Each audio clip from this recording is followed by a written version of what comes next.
Unified 911, anong matutulong namin sa'yo? Anya ti maitulong mi ken kapo. Anong may tatabang ko sa Unsay imo? akong ikatabang nimo? Ngini makadabang na misal ka no. Sa anumang wika o dialekto, may tulong na darating sa iyo.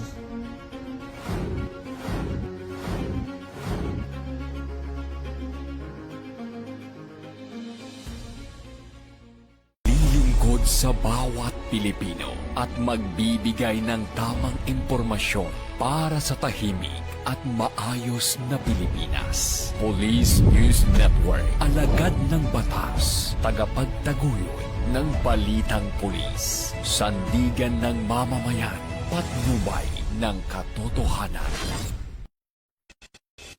La Campo Crame, maghahatid ng pinakahuling kaganapan at nagbabagang balita. Ito ang PNN Police News Network. At ngayon, ang inyong mga tagapagbalita.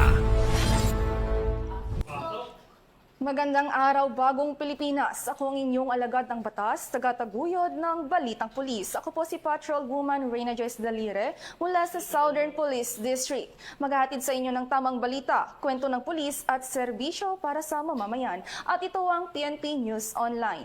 Ang pangunahing balita ng Police News Network, alagad ng batas, tagataguyod ng Balitang Pulis.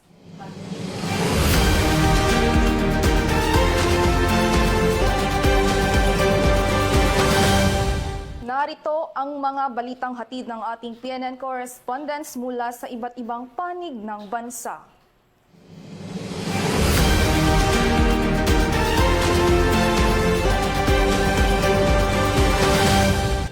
Philippine National Police nagkaloob ng 9.2 million pesos na reward sa mga civilian informants na nagbigay ng mahalagang impormasyon na nakatulong sa pagkahuli ng 21 na most wanted persons. Ibabalita yan ni Patrolman Adrian Dayaw.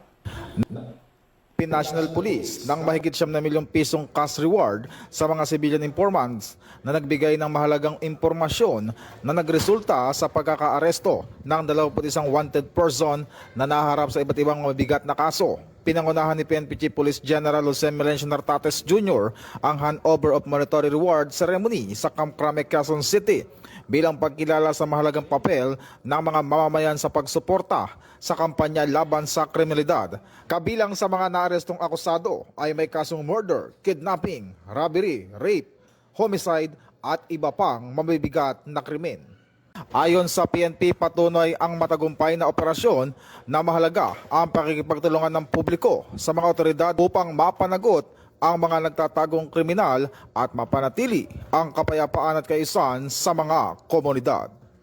Mula po dito sa tanggapan ng Pambansang Pulisya ng Pilipinas, ako po si Patrolman Adrian Dayaw nagpabalita para sa Police News Network, alagad ng para sa tagataguyod ng Balitang Pulis.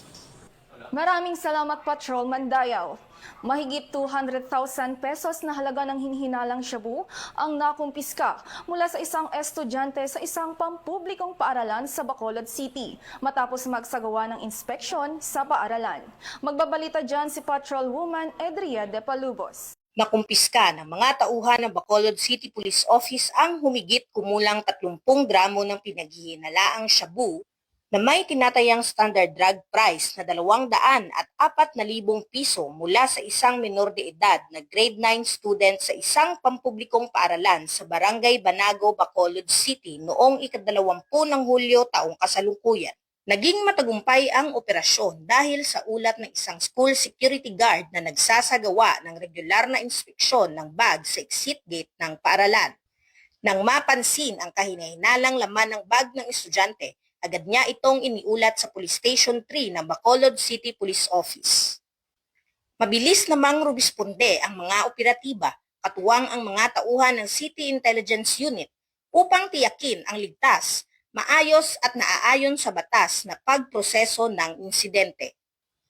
Agad ding isinagawa ng mga pulis ang wastong inventaryo sa mga nakuhang ebidensya alinsunod sa umiiral na mga alituntunin. Samantala, ang minor de edad ay inilagay sa protective custody alinsunod sa Republic Act No. 9344 o Juvenile Justice and Welfare Act of 2006. Bilang bahagi ng makatao at child-sensitive na pagpapatupad ng batas, Isa sa ilalim ang bata sa kaukulang intervensyon at rehabilitation sa pamamagitan ng Social Development Center habang nagpapatuloy ang investigasyon upang matukoy ang pinagmulan ng ilegal na droga. Mula dito sa Negros Island Region, ako ang inyong Police News Network Correspondent, Patrolwoman Andrea Di Palobos, alagad na batas, tagataguyod na balitang pulis. Maraming salamat, Patrolwoman De Palubos. Upang palakasin ang paghahanda at kakayahan ng mga miyembro ng Camarines Police Provincial Office kung saan inilunsad ang Project Magilas na isa sa ilalim sa Aikido training sa Camarines Norte. Ang buong detalye ng report ay mula kay NUP Catherine Bayatlang. Magandang araw po sa inyong lahat. Narito po tayo ngayon sa Camarines Norte Police Provincial Office para sa launching and signing of Memorandum of Understanding for Project Magilas o magiting na alagad ng batas, gabay at inspirasyon upang linangin ng lubos ang kaalaman sa Aikido para sa ligtas na sambayanan at pamahalaan. Formal na inilunsad ng Camarines Norte Police Provincial Office ang Project Magilas o magiting na alagad ng batas, gabay at inspirasyon upang linangin ng lubos ang kaalaman sa Aikido para sa ligtas na sambayanan at pamahalaan nitong buwan ng Hulyo sa Camp Wenceslao Q. Vincent Sr. Daet, Camarines Norte. Dinalahan ito ng mga pulis mula sa iba't ibang municipal police stations, provincial mobile force companies at mga force multipliers. Nagbigay ng mensahe sina Police Colonel Dave A. Mejia, Acting Provincial Director, at Dr. Sara Aviado, kinatawan ng pamahalaang panlalawigan ng Camarines Norte na nagpahayag ng suporta sa programa. Nakiisa rin si Grandmaster Monching J. Gavileño, founder ng Taekwondo o Combat Aikido, na nagsagawa ng demonstrasyon ng mga pangunahing teknik sa Aikido. Kasabay nito ang paglagda ng Memorandum of Understanding bilang patunay ng pagtutulungan ng PNP at mga katuwang na sektor. Isinagawa rin ng basic Aikido training kung saan nagsanay ang mga kalahok sa self-defense, tamang paggamit ng puwersa at defensive tactics. Sa pamamagitan ng Project Magilas, patuloy na pinalalakas ng Camarines Norte PPO ang kahandaan at profesionalismo ng kapulisan at ang mas matatag na ugnayan sa komunidad bilang suporta sa layunin ng bagong Pilipinas. Ang ituturo natin sa kanila ay para sa trabaho nila. Number one, paano sila mag-disarm kapag may mga itak o mga pamalo, may panaktak yung kalaban. O di kaya may lumalaban, paano nila awatin. So, ito ituturo natin ngayon sa kanila. Anong importante?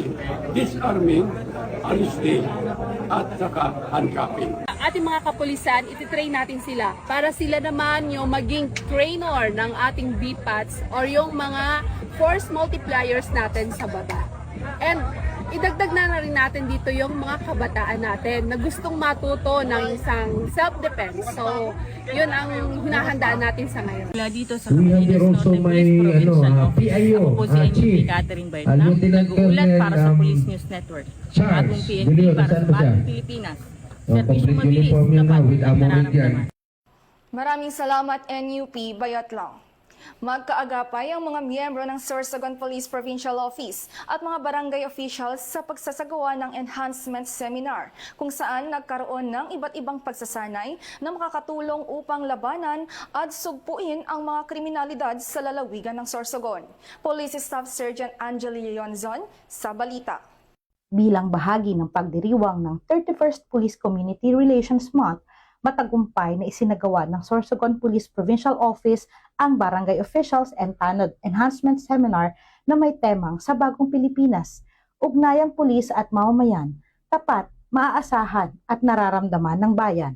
Layunin ng seminar na palakasin ang kaalaman at kakayahan ng ating mga barangay officials at tanod upang higit na maging epektibo sa pagpapanatili ng kapayapaan, kaayusan at kaligtasan ng bawat komunidad. Sa seminar proper, tinalakay ng mga resource speakers ang mahalagang paksa tulad ng legal framework governing children in conflict with the law na ibinahagi ng PNP, proper handling and management of cases involving CICL na ibinahagi ng Social Welfare and Development Office, Safe Spaces Act at anti-bullying na tinalakay ng WCPD-PNCO ng Sorsogon PPO, role of first responders in emergency situations mula naman sa Sorsogon City Police Station bilang paghahanda sa maagap at tamang pagtugon sa mga insidente at basic life support mula sa Spider-Mo kabilang ang aktwal na demonstrasyon ng mga pangunahing kasanayan sa pagsagip ng buhay sa oras ng emergency. Sa pamamagitan ng mga gawaing tulad nito, patuloy na isinusulong ng Sorsogon PPO ang mas matatag na ugnayan ng kapulisan at mamamayan sa pamamagitan ng edukasyon, pagtutulungan at pagbibigay kakayahan sa ating mga frontline partners sa barangay. Mula dito sa Sorsogon Police Provincial Office, ako po si Police Staff Sergeant Angeli Bionson para sa Police News Network, Bagong PNP, para sa Bagong Pilipinas, serbisyong mabilis, tapat at nararamdaman. Maraming salamat, Police Staff Sergeant Yonzon. Sa tuloy-tuloy na operasyon ng Police Regional Office 3 kontra kriminalidad, bumaba ang kapangunahing krimen sa Central Luzon sa ilalim ng Safer Cities Initiative ng Department of the Interior and Local Government o DILG. Kasabay nito, mas pinaigting ng Police Regional Office 3 at mga lokal na pamahalaan ang pagpapaigting ng mga naturang at mga lokal na pamahalaan ang pagpapatupad ng ordinansa. Patrol 1 Edwin Baris sa detalye. Bumaba ang bilang ng 8 pangunahing krimen sa Central Luzon sa loob ng 103 araw ng pagpapatupad ng Safer Cities and Communities Initiative ng Department of the Interior and Local Government o DILG. Ayon sa Police Regional Office 3, mula 939 na kaso noong December 24, 2025 hanggang April 5, 2026. Bumaba ito sa 894 na kaso mula April 6 hanggang July 17, 2026 o nabawasan ng 45 na bilang ng mga kaso. Kasabay nito, pinaigting din ng Pro-3 at mga lokal na pamahalaan ang pagpapatupad ng mga ordinansa. Umabot sa 712,437 ang nahuling lumabag sa mga lokal na batas. Sa bilang na ito, 168,657 ang pinagmulta habang 543,780 ang pinagsabihan at pinalaya. Umabot naman sa 71.95 million pesos ang nakolektang multa. Ayon kay Pro-3 Regional Director, Police Brigadier General Jess B. Mendez, malaking bahagi ng pagbaba ng krimen ang pagtutulungan ng pulisya, lokal na pamahalaan at komunidad. Nakatulong din ang mas madalas na pagpapatrolya at presensya ng mga pulis, gayon din ang maigpit na pagpapatupad ng mga ordinansa. Mula dito sa National Headquarters ng Philippine National Police, ako si Patrolman Edwin Baris, nagbabalita para sa Police News Network. Alagad ng batas, tagataguyod ng Balitang Pulis. Maraming salamat, Patrolman Baris. Arestado ang isang barangay kagawad matapos mahulian ng baril at mga bala sa sinagawang search warrant operation ng mga miyembro ng Criminal Investigation and Detection Group ng Isabela, Ilagan Component Police Station at iba pang unit ng PNP sa Ilagan City, Isabela. Tinutukan yan ni Patrolwoman Lenny Lorenzo. Arestado ang isang barangay kagawad matapos ipatupad ng pinagsanib na puwersa ng mga operatiba ang isang search warrant kaugnay ng paglabag sa Republic Act 10591 o Comprehensive Firearms and Ammunition Regulation Act sa City of Ilagan, Isabela. Kinilala ang naaresto na si alias Rene, 56 na taong gulang, barangay kagawad at residente ng Barangay Cabecera 17 to 21, City of Ilagan. Sa operasyon na pinangunahan ng CIDG Isabela PFU sa pakikipagtulungan ng Ilagan Component City Police Station, RIU-2 PIT Isabela East at RMU-2, nakumpiska ang isang caliber .357 revolver, isang caliber .45 pistol, isang magazine, 33 bala ng iba't ibang kalibre at isang fired cartridge cage ng caliber .357. Dinala ang suspect at mga nakumpiskang ebidensya sa CIDG Isabela PFU para sa kaukulang dokumentasyon at pagsasampa ng kaso. Ayon kay Police Colonel Manuel B. Bringas, Provincial Director ng Isabela Police Provincial Office, patuloy ang mahigpit na kampanya laban sa iligal na pagmamay-ari ng mga baril upang mapanatili ang kapayapaan at kaligtasan sa lalawigan ng Isabela. Mula dito sa Lambak ng Cagayan, ako ang inyong PNN Correspondent, Patrolwoman Lenny Lorenzo. Alagad ng batas, tagataguyod ng Balitang Pulis.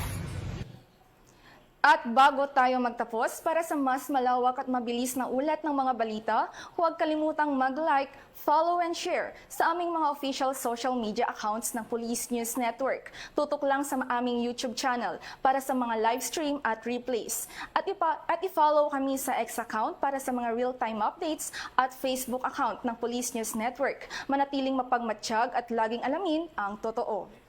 Sa ngalan ng pamunuan ng Philippine National Police sa pangunguna ni Chief PNP Police General Jose Melencio Nartades Jr. at sa pamumuno ni President Ferdinand Bongbong Marcos Jr., kami ay maglilingkod sa bawat Pilipino at magbibigay ng tama at balanseng balita.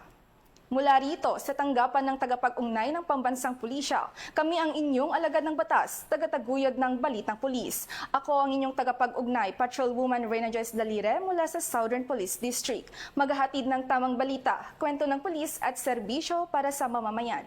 At ito ang PNP News Online. Bagong PNP para sa bagong Pilipinas, serbisyong mabilis, tapat at nararamdaman.